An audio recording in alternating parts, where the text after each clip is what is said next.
Welcome everyone to episode one of the To Till or Not to Till series. This is run by Agricology. My name is Wallace Currie. You may or may not have heard of me. I run my own podcast. I run podcasts for everyone. I think if I was to really do some counting, this would probably be about my 360th, 370th episode across all platforms. So I'm no massive expert in regenerative agriculture. I'm no expert in to till or to not till, but I have had discussions with people in farming around the world across various sectors and really spanning pretty much the full span of that industry. So I'd like to think I'm somewhat qualified for this. We have already actually filmed a few of these episodes, and I can tell you that there's some really great episodes in store, and I'm sure this one is just the same as that. We have farmers, we have scientists who've researched through organics, through regenerative farming, and also who have farmed both on the no-till side all the way through to the conventional, very much defending the plough. So yeah, there'll be questions from most of the listeners, I'm sure. I'd like to think we've comprehensively covered the majority of what we have to. However, if you do have questions, do get in touch with Agricology. If you want to get in touch with the speakers, I'm sure the majority of them would be happy to respond. Our guest today for the first episode, you probably know he's somewhat famous on the old social media ag world, and that is Mr. Tom Martin. Tom, would you like to say hello? Hello. Yeah, I think probably more prolific than famous, but I'm happy to take any of those adjectives. What are the scales of success? Prolificity, numbers on likes or comments? Who cares? Who cares? Tom, we'll probably cover a wee bit of the Instagram because I'm a bit of a nerd for that stuff as well. We are here to talk about tillage or lack thereof in your case. But before we do, could we just have a wee bit about Tom Martin? Tell us a bit about what the farm looks like and that sort of thing. Sure. Yeah. Well, I'm delighted to be here. Farming's the fourth industry I've been part of. It's the most fun. It's the most I've learned. It's the most I've been challenged. It's probably the most in terms of blood, sweat, toil, and tears. But it's a great pleasure, and I've counted myself a farmer for the last 10 years now, as we are in 2025. We have a mixed family farm. I farm with my wife and parents, although I'm the kind of I think I do a lot of the labour. I do nearly all the labour, but I always say we because I actually farming together with family and farming in community is really important for me. We are a we rather than I am an I. So yeah, we're a mixed family farm, medium size. We're largely arable, combinable crops: wheat, barley, beans, and rapeseed, and a few other things as well. And then grass, sheep, and just trying to move in the regenerative direction. Learning through largely my mistakes, but having a great time finding my way. I feel like the first thing I need to pick up on was what were the first three industries? Yeah. So, well, I mean, it's a fairly typical route into farming, Wallace. I went in straight out of university as a business consultant. Then I spent 3 years working in news and magazine distribution, and then I worked for Universal Pictures for 10 years, working first of all with the UK supermarkets and onliners, and then for the last few years at Universal, sold film rights all over the world. So, I mean, pretty typical route straight into the family farm. No, I think you're like the 15th person I've spoken to that's taken that exact route. Yep, you're right. It's tired and boring. You don't want to know any more about that. Exactly, that's it. We've been over this many a time before. We were just speaking off camera. I sort of love the different worlds and career paths in which people carve for themselves. It's really cool and here to find your way back to farming just It, proves it's the place to be. it is, but I love. I mean, it's been a really helpful route into farming for me. And I spoke to my former boss at Universal a few years before I was due to leave, and I said, "Look, 3 years, I'm going back to the family farm. This is what I'm wanting to do." May 2015 was my date that I had at that point. I said, "What should I do with the next couple of years at Universal?" And he said, "Well, look, we can't teach you about putting a seed in the ground and making it grow, but we can teach you about negotiating contracts, communicating, building relationships, influencing." And those are, typically soft skills, but they're so important, and it's something which has been really helpful coming into farming. So it's been a very atypical route, but it's been one that's really helped me bring myself to where I am today. Sounds like a really progressive boss, in fairness, that they knew they were going to lose you, but they still wanted to see what they could both train you and get out of you as I, well. I wasn't working directly for him at the time, but yeah, he was a former boss and a complete maverick, but a good friend as well. So. You mentioned the farm, Tom. You sort of covered what you had there. First off, to tell or not to tell, what would your answer to that be? Well, I thought originally you were saying to tell or not to tell, and I thought, well, I think I'm going to have to tell. This is a podcast after all. But of course, we're talking about to till or not to till. It gradually dawned on me. So we've been on this land for kind of 3-4 generations, and my father about 25 years ago moved away from the kind of full inversion, deep ploughing. To a kind of what we'd now call min till, but kind of light cultivation. And that took us up till kind of 2016, 2017. When I came back, got very excited, started to look into different things. And Dad, in his later years, and he still works on the farm with us every day, but in his later years was really up for embracing some of this no-till, giving it a go, trying to overlay actually the modern technical scientific understanding with some pretty ancient practice. Sometimes I'd say to Dad, I've read this thing and it's completely maverick, and you'll probably call me an idiot, but I'd like to undersow our spring barley with clover. And far from telling me to get out, he'd say, well, yeah, we used to do that in the 60s. That's what I find really exciting at the moment. We're overlaying that traditional understanding that, we could be accused of forgetting in farming when the answer came in a can for a couple of decades, with that modern scientific understanding that's just so exciting, that all the things we're learning at the moment. Just for the background as we go, I guess, Tom, you mentioned sort of some of the crops that you're growing. Could you give us a sort of rough idea of size of the farm? Is the wheat for milling? Is the barley for malting? What's the sort of target markets? I wish the wheat was for milling, and I wish the barley was for malting. We grow those varieties, and if people want high nitrogen milling wheat and things that don't quite meet the specs, then we can normally supply that. But and actually, one of the challenges at the moment is we've gone to kind of multi-variety mixes, really, so that we can reduce our inputs, so that we can help slow the spread of disease, so that we can build up that kind of natural resilience that you get from kind of using lots of different varieties, for example, of milling wheat. And I'm growing a milling wheat mix at the moment of about 7 or 8 Group 1 wheats, but of course millers don't really want it. Now you can either sell it as something, call it whatever you like, or as we're trying to investigate a route to market that would be a legitimate route for that multi-variety mix. So so we grow 40% wheat.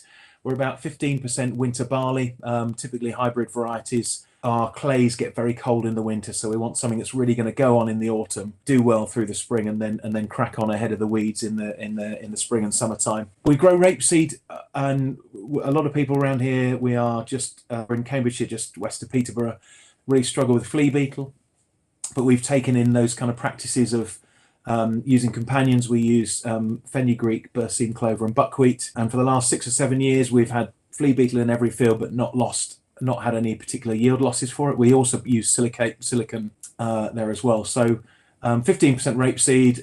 We're about 15%, 20% spring barley. Again, just sits in the rotation to kind of help us move forward against our grass weeds, particularly blackgrass. And I'm sure I'm getting to over 100%. But we also grow a little bit of buckwheat and stewardship as well. So we've started to kind of meddle around with our rotations, and I'm sure we'll continue to meddle. We're a work in progress and having fun mostly as part of it. It's always a danger listing percentages, isn't it? Because suddenly you're at 108%. You're like, goodness, we're doing well. With your multi-variety wheat, Tom, is there a market in like artisanal bread? I'm not fully up on that world. Well, there should be. There should be. I mean, this is like the kind of wild farmed. It's not organic. It's not conventional. It's low input. It's sustainable. It's environmentally friendly. Whatever that means in this context. So there should be. We are of a scale, medium-sized family farm. We're of a scale where we wouldn't be supplying 10 tons to a small local mill, but equally we're not big enough to move the needle with some of the big distributors. So it's a kind of point of contention in the market. I think our millers are quite happy to stay as they are. Why should they change? There's no consumer demand for change. Government aren't legislating them to change. Frankly, there isn't enough power in the farmers to draw that. Red Tractor aren't encouraging those kinds of things as well, and it only brings, I suppose, greater element of complexity in their supply chain. If I had, a few wishes, probably very sadly, if I had 3 wishes, Wallace, honestly, this would probably be one of mine. Oh gosh. It's quite sad to look at our own free wishes from an external perspective, Tom, isn't it? I mean, like if I was to give you my, that's certainly one of my wishes. That my When you mentioned that, my head jumped straight to microphones, which is really really tragic to most. But no, here, if we didn't have passion, what would we have? If we didn't, it would be That's right. right. Multi-species milling supply chain. It would be enforced attendance on farms for all our politicians at least once a week, and world peace. That's a big one. I think that's a pretty understandable wish, to be fair. I think that's not, I don't think there'd be many folk that would hate that one. To hear, even if we could just have peace when trying to sign on to Zoom like we had tonight, Tom. You spoke about I think one thing that comes up in this type of topic quite often, Tom, is the lack of reception from the older generations. That obviously wasn't the case in your family, which is great, and I love to hear that sort of story. Could you tell us about the mindset there? Why was that the thought process? And I think you said at that stage that was a jump towards sort of that minimum shadow, whatever we want to say, tillage. My understanding is now you've sort of taken that extra step where possible to no-till. But what was the original mindset behind that decision? And did that take long to enforce? Was it just a let's do it, we're doing it, or was it a let's do it, and over the course of years we thought, right, we'll get on board? Yeah, it's. I mean, in some ways it was slow. In some ways it was quick. I mean, Dad's been phenomenal. When I came back, I thought, gosh, I've worked at the same company for 10 years. This is going to be a big change. And then I thought, well, hang on a minute. He's worked for 45 years for himself. He's never had to explain himself to anyone. He's never had to, go through what his decision making was. And all of a sudden, here's this upstart who knows nothing about farming.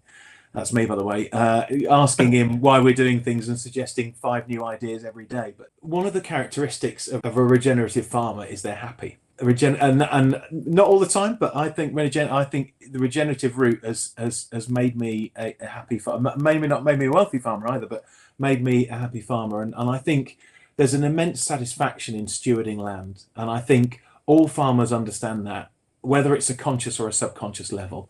It's that desire to look after your land, to leave it in a better condition than all the cliches. And so a lot of the things relating to regenerative farming, and we think about the five pillars, or are there six or are there seven, just kind of fell into place. Of course, we're going to protect the soil surface. Of course, we're going to try not to sell our straw off every year. Of course, we're going to, of course, it's great to incorporate livestock into the system to reduce our tillage, to improve the soil. And then you have that day where, as Dad and I do often, you kind of walk across a field and he says, gosh, I can feel the difference under my feet.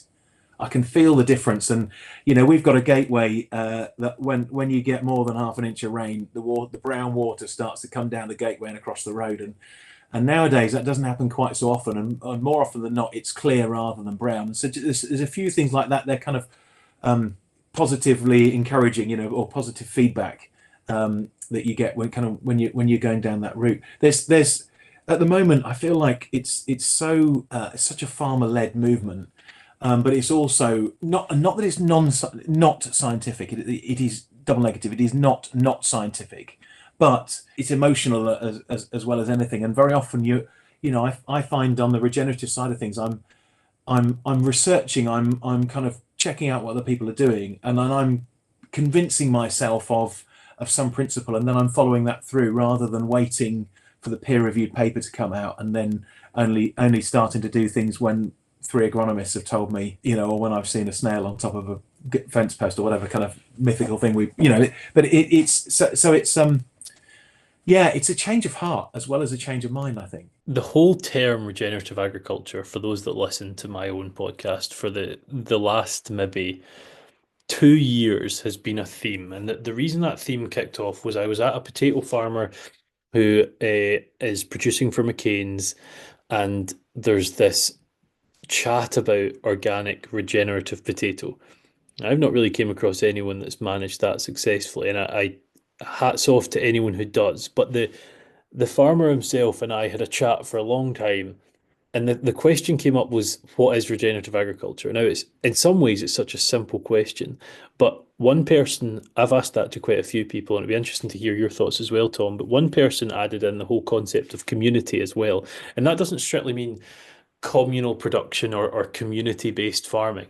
That was more based on the sort of role that that person who's involved in regenerative agriculture plays in the community. And I'm almost wondering, does that come back to what you're saying about that sort of role of a happy farmer, someone walking through the farm and realizing the difference that's been made? But what's your thoughts on that? If someone was to say what is regenerative agriculture, what would your answer be? Well, I can very clearly and succinctly describe the five pillars, which I'm very happy to do. Although I have forgotten one of them on live radio before, which which wasn't my finest hour. But I think beyond beyond those pillars, yeah, it's a change of heart. People would say, well, you can't grow potatoes as a regenerative farmer. Of course you can, because it's not regenerative farming is not no till. The regenerative pillar number one is reduce tillage. It's not eliminate tillage. It's that's the the change of mind is no till. The change of heart is reduce tillage. And so that's why I think it's very easy to describe, but it's something which I think you convey as a gosh, I'm listening to myself saying this, something you convey as a feeling as well as a specific set of criteria. It's here to listen to yourself. It's interesting. It really is. I'm trying to listen to myself as a somebody who's maybe only half interested in the regenerative side of things and can't quite believe why these farmers are kind of skipping around talking about companion cropping and grazing their wheat. I think sometimes you just got to put a toe in and bring a mate with you. Let's assume this is for the nerds and not the ones that are only half interested, shall we? But I think there's an element of geekery with it. My wife said to me last year, she said, "You're a bit of a soil geek, aren't you?" And I said, "Yeah, well, yeah, yeah, I am." She said, "I kind of like it." So, but it is the kind of I mean, farming's a sport for obsessives, but it kind of creeps up on you, and you kind of suddenly find yourself on your hands and knees sniffing the soil in late February, where and looking for worms, or I don't know, whatever we end up doing, and think, wow, it's happened. I'm here I am. We've done it. We've done it. With a focus on livestock, Tom, what role do your livestock play in the system? Well, we have a muck for straw arrangement with a couple of neighbouring farmers, which is very helpful. I want to get the manure in.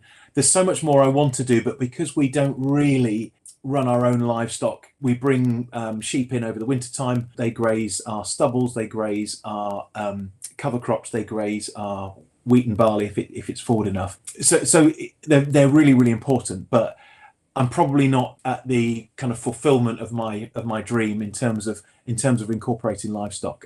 I think for me, we need more people on the land. We need more businesses on the land. There's a huge potential for increased production, and that absolutely means part of incorporating livestock. But I think it goes kind of way beyond there.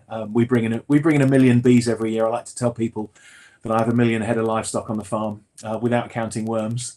Which is normally the route of most regenerative farmers, but I think the kind of full expression of mimicking nature is kind of where I'm headed.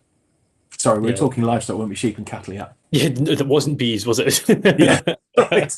Yes, there's no bee manure. That's not making a big difference. I mean, we've also, and again, kind of in the route of I was going to say having fun and playing around, but that makes me sound not serious at all. But we've imported a container load of biochar from South Africa, which was a 50-50 mix of biochar from an invasive eucalyptus and 50% chicken litter. So I just think there's farmers have always been recyclers. They've always been involved in reduce, reuse, recycle, isn't it? It's kind of that kind of environmental movement. So we've brought in livestock and livestock produce in so many ways. And if it helps your full story, in fairness, Tom, I was just speaking to someone 2 or 3 hours ago that's producing biochar on a pretty large scale in the UK, which is it's a fascinating product. In fairness, it used to very much confuse me. And once I got my head around it, it's fascinating. It's so exciting, and I dream of terra preta on my deep Oxford clays, but which is with terra preta is obviously what the Here I am. Sorry, I'm going into the kind of super geekery, and Do it. I'm looking at your eyes. They're not glazing over at the moment. I hope it's not the listeners as well. Is that kind of the kind of persisting soils that they're discovering in the Amazon, which people think the rainforest is hugely fertile, but all the fertility is above ground. They're actually very poor soils, but the kind of early nations, the tribes there, were using biochar, incorporating the soil, and kind of decades and hundreds of years later, they're kind of discovering still rich areas where they've had that increased carbon content. Can it happen in my boulder clay? I don't know, but we're going to have fun finding out, aren't we? Yeah, exactly. It's all part of the process. It's all part of the process. Um, I know you weren't there at the first part of this stage in this question, Tom, but could you tell us sort of how the farm has changed, I guess, operationally from before when your dad made that decision to reduce tillage, and then again when you guys have sort of been involved yourself and what changes have been in the last 10 years? Yeah. I tell you what, it doesn't look as neat as it used to, and Okay. that's a real paradigm shift for a tidy farmer. I think that's the route we've taken.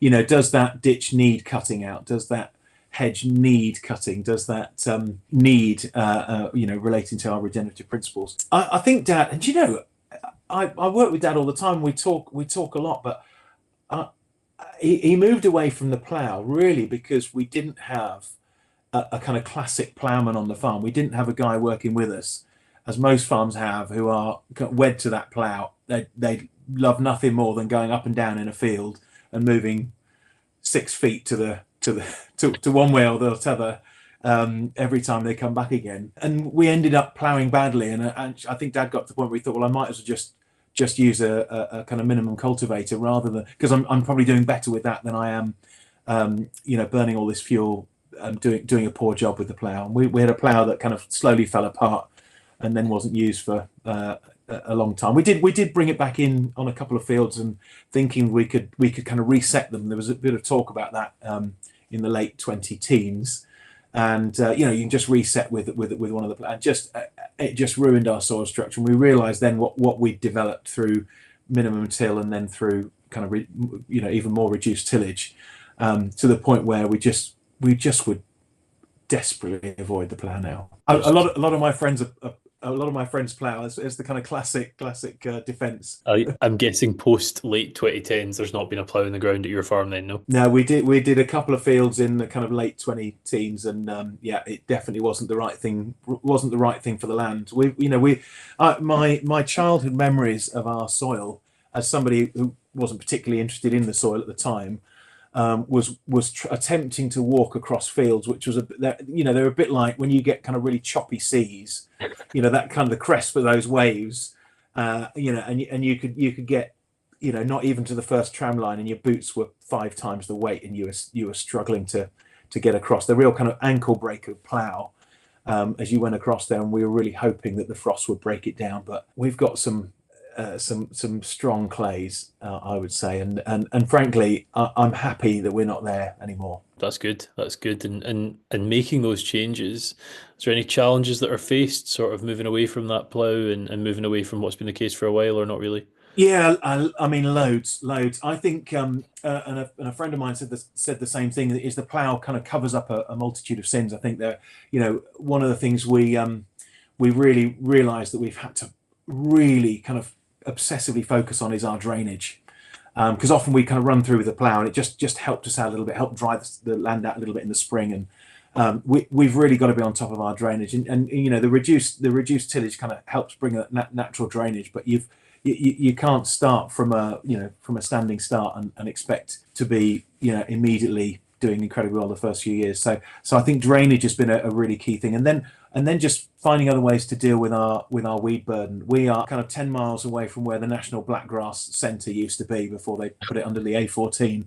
So we know, we know that our soil, if it can do one thing, it can grow blackgrass, and that's been a mighty competitor, but it's helped us sharpen our game. With that competition still going, by the way, dealing with the blackgrass, but it doesn't let you get away with anything. So it's just helped, yeah, it's really sharpened us up. I mean, I think it's fair to say you're not alone in that battle.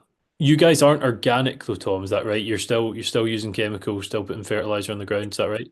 Yeah, interestingly, as I moved back to Cambridgeshire from London, my friends, my former colleagues said to me, "Oh, you're a nice guy, Tom. You must be an organic farmer." And I had to explain to them, and it's far easier to explain in the context of the 2020s. I have to explain to them I'm actually non-binary, in that in that I'm neither conventional nor organic. It's not a binary thing. You don't lurch from one to the other. It's actually a full spectrum, and I'm there probably in the middle and probably lurching further towards organic than the kind of conventional route. When I'm thinking about the things which I'm obsessing about this year, which is silicon, sulfur as a kind of natural fungicide, and using molasses to kind of supplement or kind of subsidize the soil economy. I'm definitely kind of moving in that kind of more organic direction, but really trying to take lessons from everywhere I can. I think that's where that pillar of context comes in, isn't it? I my thought on organic conventional as an aside from the regenerative, then that's a different discussion, is there's places for both. I don't agree with on the livestock side blanket dosing or just we put this pesticide out because we put this pesticide out. I agree with, well, what are we looking at the minute? How Yeah. do we do that? I think that's just I think most people are moving in that direction in different forms, be they conventional, organic, or non-binary, as you say, which is not the way I've ever heard it described, but we've used it now. With with a focus on positives, Tom, soil health, yield. You said challenges with drainage, but what about water quality? What are you seeing in that regard? So I would say, and this for me is a positive, that our yields have remained relatively consistent. We're not alluvial clays, we're not kind of deep peats, we're not grade one, grade two soils, but I certainly get asked about the yield penalty of moving to in a regenerative direction. And I think one of the things where Dad laid the groundwork long before I was here is he started working with a company called Soil Fertility Services. Robert Plant, who's founded that, gosh, 30, 35 years ago, was way ahead of his time and looking at improving soil biology to solve a lot of our problems or kind of answer our questions. And so we started using their products before I came back to the farm, and that's been really helpful. And in fact, as we've reduced our artificial fertilizer, what we haven't done is just gone, oh, great, we can just put that bit of cash in the pocket and take it to the bank. We recognize that you've got to continue to invest, but to change the way you invest. So yeah, we've kind of continued in that direction, using that bit of our fertilizer budget to improve the soil health, to improve the plant yield, rather than just to give it the cocaine of AN or urea.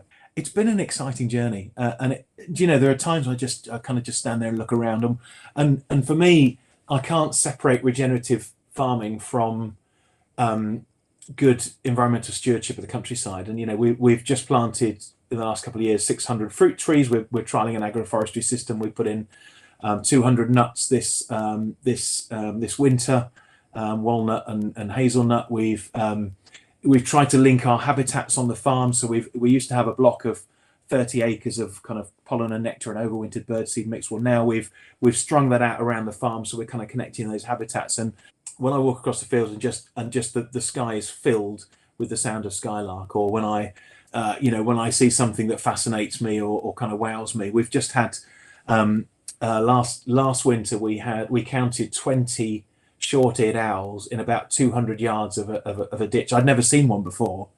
And because we normally would cut those ditches bare over the winter time. That's good stewardship, and yet we now choose to do that rotationally or at a later stage in the winter. And of course, they fly in from Scandinavia and from your part of the world where they breed, and think, look at that guy down there. He's got a fantastic looking little bit of scrub ground there. We'll all go and overwinter together, and then we'll naff off and go and have some eggs in Scandinavia or in Scotland. So it's a real pleasure, but I don't think I could separate regenerative farming from applying that mindset to the wider landscape. There's always been something surreal to me of going to a farm and it's got the sound of what the example is what everyone says Auschwitz sounds like nothing. That complete emptiness and just no life about it. And our farm at home, we've got two different EU protections on the farm, which we're Yeah. proud of. And some people look at that and think, oh, that means you can't put high stocking densities, and there's truth to that. There absolutely is. But we're now sitting with a biodiversity audit that's quite attractive. And you walk around the farm at different times of the year. You're either hearing frogs here and there, or you're seeing curlews, or whatever, robins. It doesn't matter. There's always something going on, butterflies, moths, whatever. And albeit sometimes that doesn't run in line with sustainable intensification, I feel like it's the right thing for a farm to feel like. And if we spoke a bit about feeling and whatnot, and that's always been something quite important to me. When And we're bringing our public with us. And I think, you do some great work, and we try to share with people what's happening the other side of the farm gate. And it's, I try and give people reasons why they can be proud to buy British food, and it might be, I've seen a picture of James Rebanks and his belted Galloways, or his Herdwicks, or his planting, whatever it might be. Or it might be that Farmer Tom's doing this, putting some agroforestry in, or he's just shared a picture of shorted out, whatever it might be. When you're buying British, you're buying all of that. Yeah, absolutely, absolutely. That is one thing I drew from my time in New Zealand last year was 1984. They lost subsidy, and there was some, I mean, mental health tragedies, I think would be Yeah, the easiest way to describe it without into the bones of it. And their solution was to intensify and become extremely efficient. But yeah, they don't have the regard we have for animal welfare, for environmental sustainability, for biodiversity, the whole concept of regeneration, whatever we want to say, all these buzzwords, right? yeah, And I have a true worry for what that means for UK production with whatever happens in subsidy changes. I yeah. don't know what that means for us, and that's a worry. I do a monthly call in to a New Zealand radio station. There's a chap called Jamie Mackay, fantastic presenter, and he has a show, The Country, on weekdays lunchtimes, and they cover all kinds of things, but particularly focus on rural issues, and generally the All Blacks. And we have some great conversations, and sometimes they're a little bit robust. Tom, best thing we ever did was get rid of subsidies. Fantastic. We don't subsidise our farmers at all. So so I think, well, what are farmers being paid for at the moment in New Zealand? Well, keeping nitrates out of the lakes that have had huge eutrophication. The big thing with the inheritance tax going on at the moment. What's the situation in New Zealand? Oh, we don't have inheritance tax. Oh, what about things like capital gains tax? Well, we don't have capital gains tax either.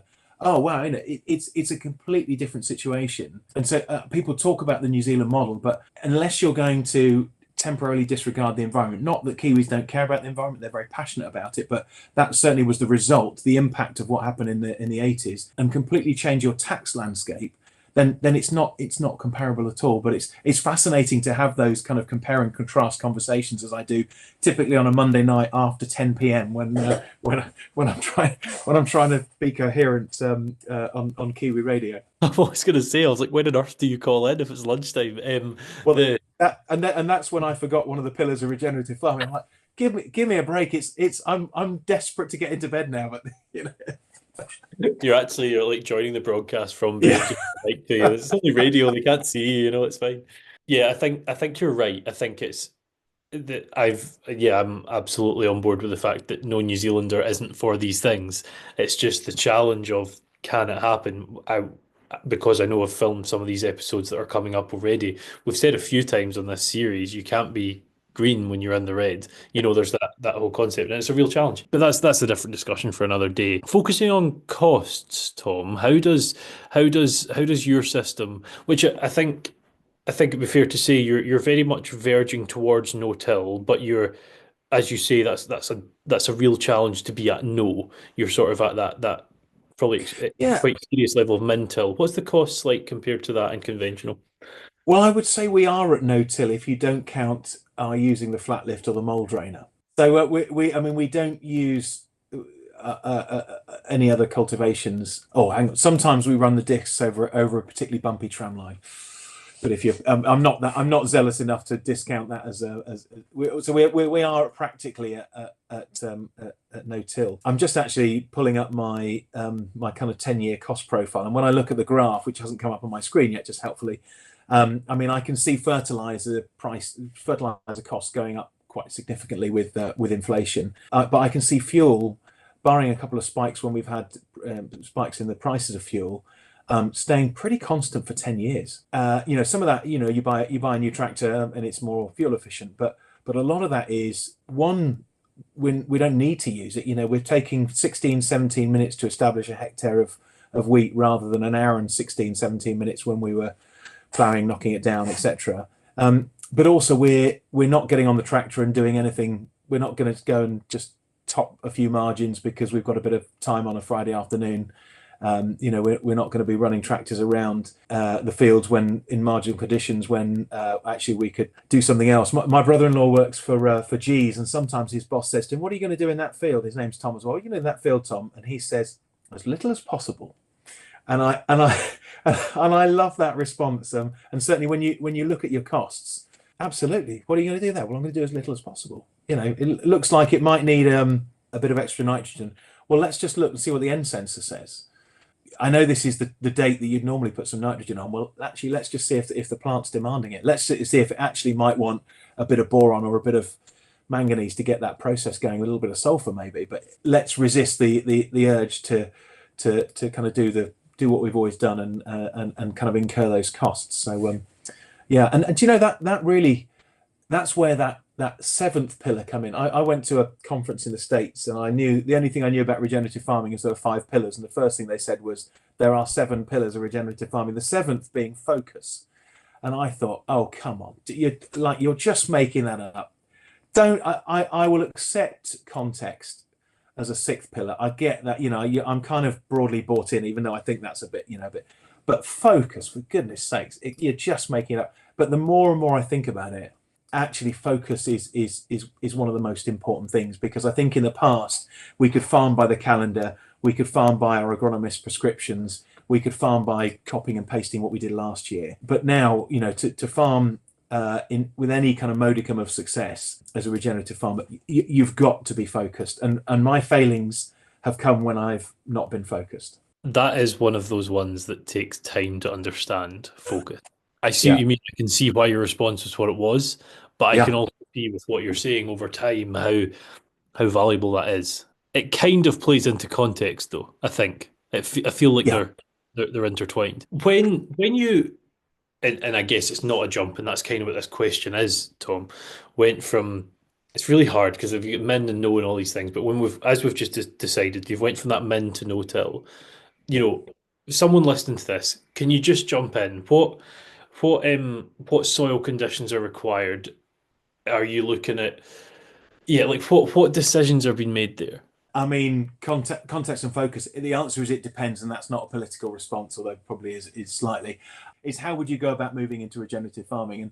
And because I think that overlaps with your question there, and that's really, you want to start with a good field and not a bad field. The trouble is when people tend to trial things, they probably think, oh, we've got that kind of 10 acres out the back that's always a bit wet.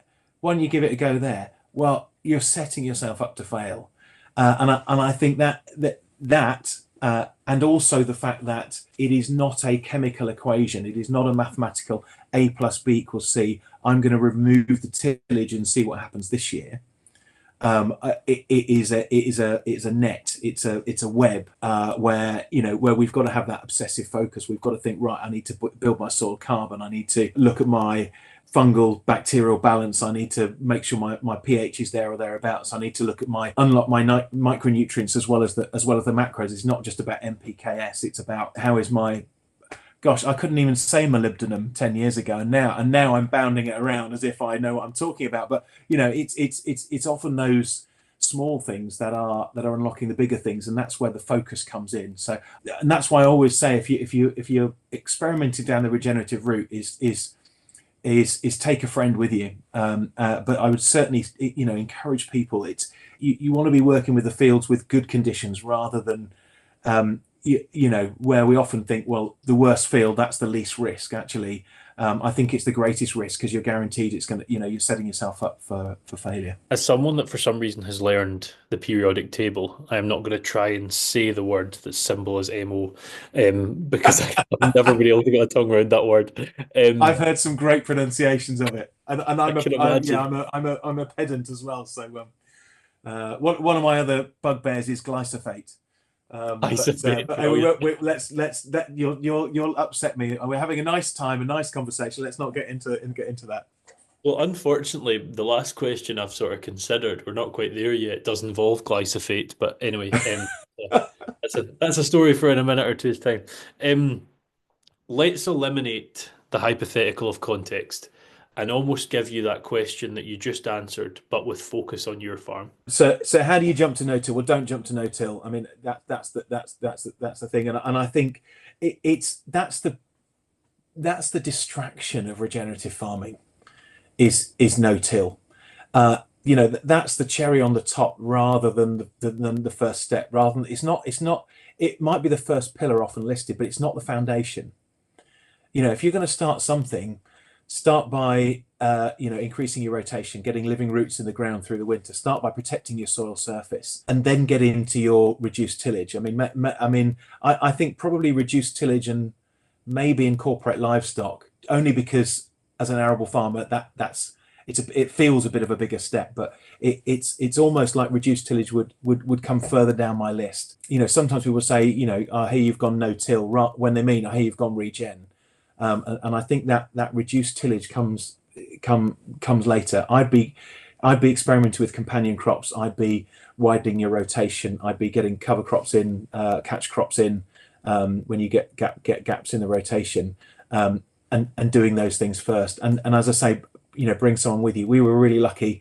Other soil consultancy services are available, but we're very lucky bringing soil fertility services with us and just leaning on their advice, seeking their counsel, and sometimes just allowing them to encourage us. Gosh, this hasn't really worked. Okay, well, let's look at why. What's happening there. Let's get some soil tests done. I mean, we had a great incident with a field a few years ago where I rang them up and said, look, I can still see the residue from the harvest before last harvest. This was in the spring. So 18-month-old residue rapeseed soil. So they came out, we tested the soil test was great. Tested the wheat, did just a tissue test, came out absolutely fine.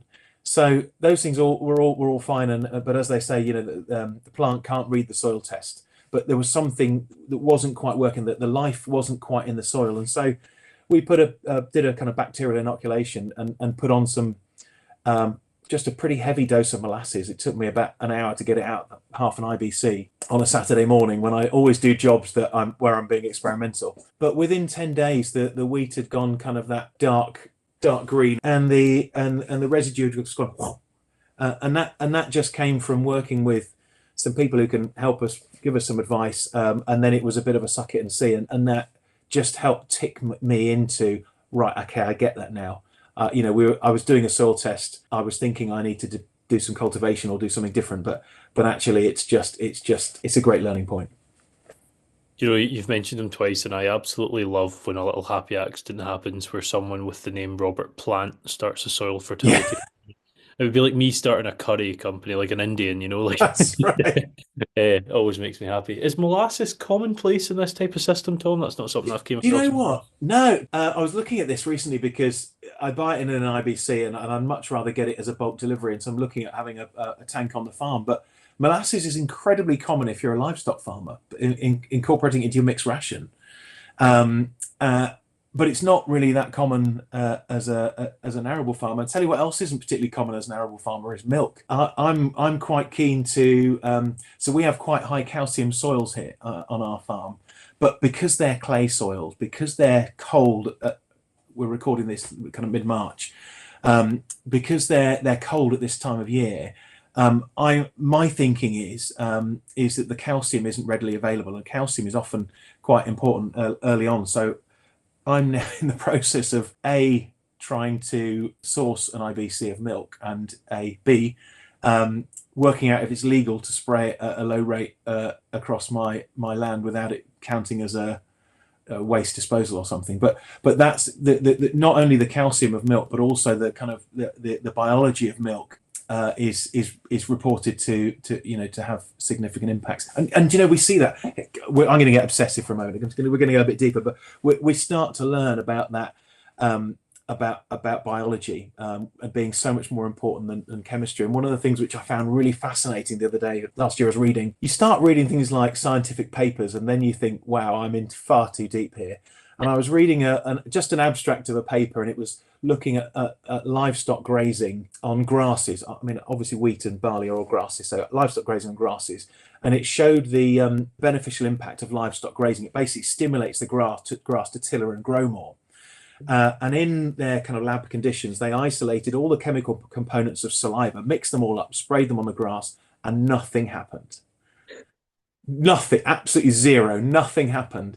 So there's something in that animal interaction, the gut, the microfauna, whatever it is of the gut, interacting with that plant, and that's the magic of nature, really, and that's all we're doing in regenerative farming. That, going back to your earlier point, I mean, what's the definition of regenerative farming? Is mimicking nature. I mean, maybe that's one of the most basic definitions, but I just find that fascinating. And then you realise, I mean, you're in. You're all in, and people don't want to talk to you so much in the pub, but that's okay, because there are other regenerative farmers that are equally obsessive and hair shirted and open toe sandaled. Or a random bearded Scottish men that want to chat to you about it for an Exactly. hour. Exactly. Yeah. Do you know it's I can just see the article, Tom. I can see the headline in the article when you start spraying milk on your wheat, the man who created non-vegan wheat. Yeah, that's right. Well, or if it's going for cornflakes, you might as well put the milk on now. I mean, or Weetabix. I love it. I absolutely love it. Just put some strawberries and honey in the field and we're good to go. Honey, I mean, great natural source of sugar, but probably not economically viable.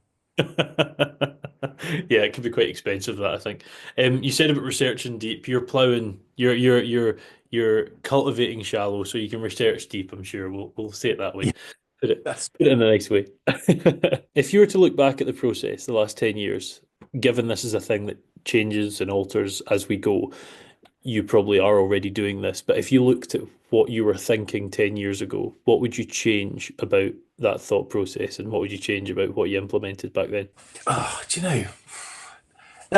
Naturally, I want to say go faster, but Mhm. I think actually I went at probably the pace that I and those around me could cope with. Do you know, I took a risk in 2022. Very occasionally, I get invited to be part of a panel or to speak at Groundswell, and I took a big risk and pitched to do a session called Learn from My Mistakes, where I decided I would only show pictures of things I got wrong. Nothing I got right, not a lovely crop of wheat, not anything like, only failures.